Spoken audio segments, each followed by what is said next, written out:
So லூத் அலைஹிஸ்ஸலாம் உடைய அந்த மோசமான மக்கள், அவங்க சமூகம் சதூம் நகர அந்த மக்கள் வந்து ஹோமோசெக்சுவாலிட்டில இருந்தாங்க. ஆண் ஆண் புணர்வது போன்ற விஷயங்கள்ல இருந்தாங்க. இன்னும் நெறைய தவறுகள் அவங்க செஞ்சுட்டு வந்தாங்க. இன்னக்கும் லதஅதூன ரிஜால தக்தஊன ஸபீல் தஅதூன ஃபீ நாதிகுமுல் முன்கர ஃபமா கான ஜவாப கௌமிஹி இல்லா அன் காலு இஅ்தினா பிஅதாபில்லாஹி இன் குன்த மினஸ் ஸாதிகீன். நீங்கள் ஆண்களிடம் மோகம் கொண்டு வருகிறீர்களா? வழிமறித்து பிரயாணியை என்ன செய்றீங்க? கொள்ளையடிக்கிறீங்களா? உங்களுடைய சபையிலும் வெறுக்கத்தக்கவற்றை செய்கிறீர்கள் என்று சொன்னாங்க. அதுக்கு அந்த சமூகத்தார் என்ன பதில் சொன்னாங்க பாருங்க, தெனாவட்டா. "நீ உண்மையாளர்கள்ல ஒருவரா இருந்தா, எங்கள் மீது இந்த வேதனை வரும் வரும்ன்னு சொல்றல்ல, அல்லாஹ்வுடைய வேதனை. அத கொண்டு வாங்க" என்று அவங்க வந்து கேலி செஞ்சாங்க.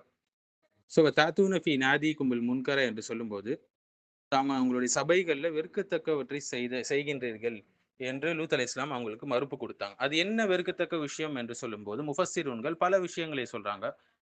பல கருத்துக்கள் சொல்றாங்க. அதுல ஒரு முக்கியமான கருத்து தான் நவீன காலத்தோடு தொடர்பு படுத்தி நம்ம பார்க்கலாங்க. இது எவ்வளோ பெரிய ஃபித்னாவா இருக்குதுன்னு சொல்லி. அந்த சமூகம் என்ன செஞ்சுச்சு அப்படின்னு சொல்லி பார்த்தீங்கன்னா, அவங்க வந்து ஆட்டுக்கெடாய்கள் இருக்கும்ல, அத ஒன்றோடு ஒன்று மோத விட்டு வேடிக்கை பார்த்தாங்க. சேவல் சண்டைன்னு சொல்லுவாங்கல்ல, சேவல்களை சண்டையிட வைப்பாங்க. இது போன்ற பல செயல்கள் அவங்களிடம் இருந்தது. உண்மையில அவங்க இதைவிட மோசமானவர்களாக இருந்தார்கள் என்று காசிம் இப்னு முஹம்மத் போன்ற முஃபஸ்ஸிரூன்கள் சொல்றாங்க. ஸோ இதன் மைய கருத்து என்னன்னு பார்த்தீங்கன்னா, இது வெறும் சேவல் சண்டை, ஆட்டு சண்டை அது மட்டும் இல்லங்க. மாறாக ஒரு சமூகம் எந்த அளவுக்கு பொழுதுபோக்கிற்காக வன்முறையை வந்து கையாளுது, ஒழுக்க சிதைவை ஏற்படுத்துது, அசிங்கத்தை சாதாரணமாக்குது, செய்யுது என்பதை காட்டுதுங்க. ஸோ லூத் நபி சமூகம் வந்து ஒரு பாலியல் பாவம் மட்டும் செய்யல. மாறாக ஒரு முழு சமூக சீரழிவுடைய ஒரு மாடல், முன்மாதிரி என்று சொல்லலாம்.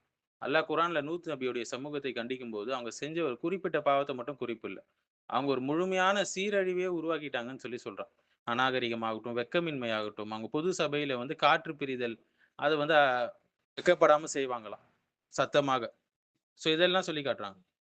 விருந்தினர்களை அவமதிக்கிறது, தன்னுடைய தவற வந்து பெருமையா பேசுறது. எப்படி இப்ப எல்ஜிபிடி பீப்பிள்ஸ் செய்றாங்களோ, அல்லாஹ் அவங்களுக்கு ஹிதாயத் தரணும். நல்லவங்களை கேலி செய்யறது. இது அனைத்தும் அந்த சமூகத்துடைய பண்பாக இருந்தது. அதனால தான் சில சலஃப் அறிஞர்கள் என்ன சொல்றாங்கன்னா, சமூகத்துடைய ஒரு உண்மையான நிலை வந்து அதன் என்டர்டெயின்மென்ட் கல்ச்சர்ல அது பிரதிபலிக்கும்னு சொல்றாங்க. இன்னைக்கு நம்முடைய உலகத்த பாருங்க. சினிமாக்கள், ரியாலிட்டி ஷோ தான், சமூக ஊடகம் தான், எப்ப பார்த்தாலும் செல்ஃபோன் தான், குரான கையில ஏந்தறதில்ல. எத்தனை முறை மனிதர்களின் சண்டை, அவமானம், அவதூறு, ஒழுக்க சிதைவு இதெல்லாம் கன்டென்ட்டாக மாற்றப்படுதுன்னு பாருங்க.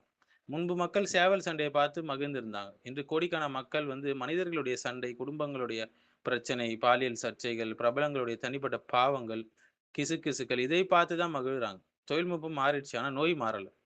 பாவத்தை கலாச்சாரமா மாத்துனாங்க. பாவத்தை அடையாளமாக மாத்துனாங்க. பாவத்தை பெருமையாக மாத்துனாங்க. பாவத்தை பாதுகாக்க வேண்டிய உரிமை என்று மாற்றினார்கள். அதுதான் குரான் எதுக்குது. பார்க்கலாம் இல்லைங்களா? இந்த மாரி அனிமல்ஸ வந்து துன்புறுத்துறது வந்து இஸ்லாம்ல கடுமையான தண்டனை இருக்கு. மறுமையில அவங்களுக்கு.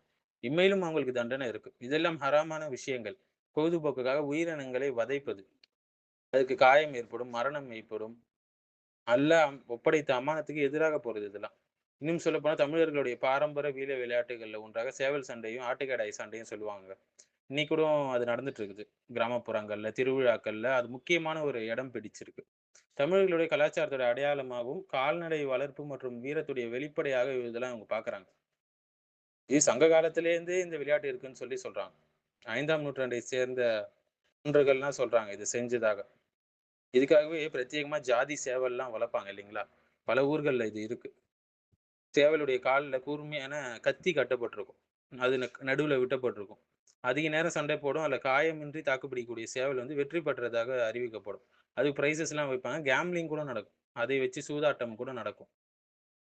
இப்போ ஒரு பொங்கல் பண்டிகையின் போது மதுரை, புதுக்கோட்டை, பெரம்பலூர் மற்றும் திருச்சி மாவட்டங்கள்ல பெருமளவு இது நடக்குது. சண்டை சேவல்களை முறையாக பராமரிப்பது, பயிற்சி கொடுக்கிறது, அது ஸ்விம்மிங் இதெல்லாம் கத்துக் குடுப்பாங்க. ஆத்துல போய் விட்டு ட்ரெய்னிங் பண்ணுவாங்க ஸ்ட்ராங் ஆக்குறதுக்கு. செம்மறி ஆட்டுக்கிடாய்களை சண்டைக்காகவே ட்ரெய்னிங் பண்ணுவாங்க. அதுக்கு பாதாம் பருப்பு, முட்டை, கொள்ளு இதெல்லாம் போடுவாங்க. மனுஷனுக்கு போடுறாங்களோ இல்லையோ, இதுக்கெல்லாம் போட்டு என்ன செய்வாங்க, சண்டைக்காகவே ரெடி பண்ணுவாங்க.